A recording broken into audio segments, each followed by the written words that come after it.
Ici, Londres. Veuillez écouter tout d'abord quelques messages personnels. Gabriel garde l'anonyme. Le manchot la serre dans ses bras. Nous disons, le manchot la serre dans ses bras 2 fois. Le fantôme n'est pas bavard. Les bombardements sont massifs. L'abbé est nerveux. Nous disons, l'abbé est nerveux. Ici, Londres. Ce soir, au cours du programme Les Français parlent aux Français, nous vous donnerons des nouvelles de la guerre en Russie et nous évoquerons la mémoire d'un poète norvégien mort au cours d'un raid au-dessus de l'Allemagne. Et maintenant, la suite de nos informations. Ici, Londres. Notre 9e bulletin d'information est terminé. Honneur et patrie. Allô, allô. Maquis de la Haute-Savoie. Maquis de la Haute-Savoie. Écoutez bien les consignes fraternelles que nous vous adressons en plein accord avec les autorités alliées. Primo, la mobilité dans les maquis est un élément essentiel de la lutte. L'augmentation des effectifs armés est certes plus que jamais souhaitable, mais elle ne doit en aucun cas diminuer votre mobilité. Mobilité qui, en cas de nécessité, doit vous permettre de changer complètement de région. Deuxièmement, le but des Allemands est de déclencher une insurrection et un combat général prématuré. Le but des Allemands est de vous accrocher pour vous détruire.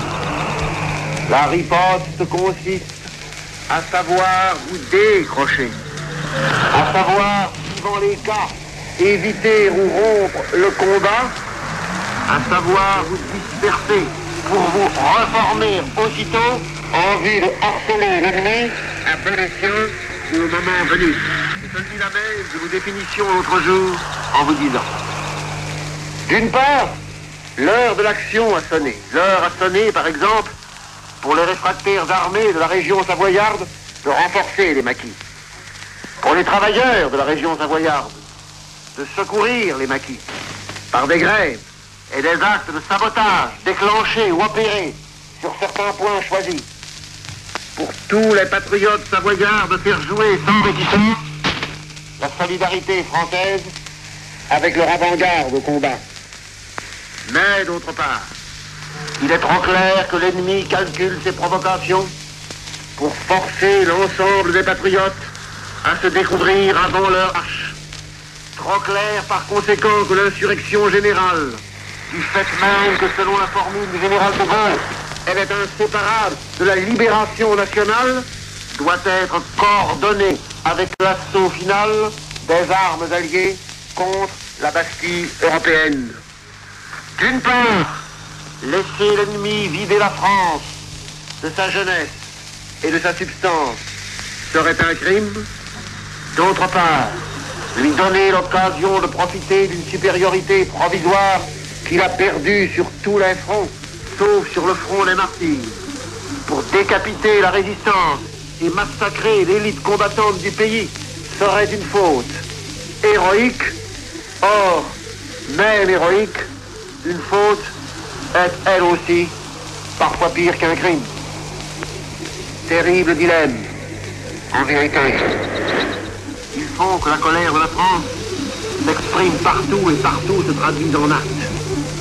Mais il faut aussi qu'elle se contienne assez pour n'éclater tout à fait, pour ne déborder tout à fait, qu'au jour où l'égalité des armes renforcera la supériorité du courage. Harceler l'ennemi en attendant de se mesurer ouvertement avec lui. Saboter tantôt par la grève perlée, tantôt par la lenteur voulue, tantôt par l'action directe, la machine de guerre ennemie, en attendant de l'attaquer à visage découvert, c'est à la fois la seule et la meilleure façon de saper l'Allemagne affaiblie et l'anti-France apeurée que de leur livrer partout cet inlassable guérilla. Tel est le haut exemple que sauront nous offrir à la fois les maquis et le Haut-Savoie.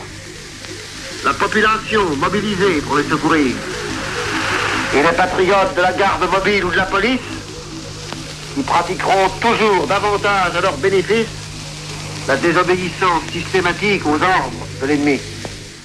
Voici la discussion des trois amis.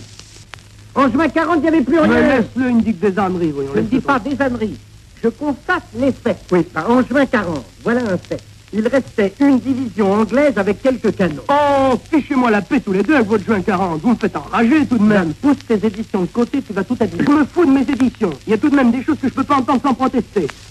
Radio Paris, Radio Paris, Radio Paris est allemand.